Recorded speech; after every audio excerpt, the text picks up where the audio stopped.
Welcome to Luca is a Billionaire, where the only thing I invest in is your answers. You begin by securing your data. Make a full backup or copy critical folders to external media now. Next, create a Windows 11 installation USB with an 8+ GB drive using the Media Creation tool because you'll need recovery media.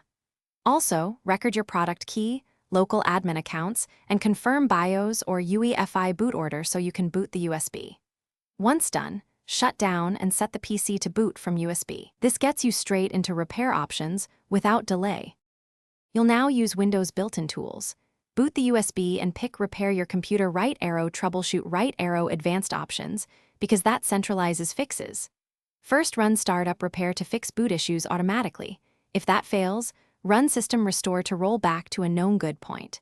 Then open Command Prompt and run sfc/scanno to repair system files, followed by dism to restore the component store. If drivers or apps cause the problem, reboot into safe mode and uninstall them. This isolates and removes the root cause. If repairs didn't stick, choose Reset this PC and decide whether to keep files or remove everything. You can pick Cloud Download or Local Reinstall based on bandwidth. Alternatively, run an in-place upgrade from the mounted ISO or setup. EXE to repair Windows while preserving apps and settings. If those options fail, perform a clean install. Backup, format the system partition, recreate partitions, then install from USB. If problems persist, check hardware. Test RAM, SSD health, and power. Faulty components often mimic software.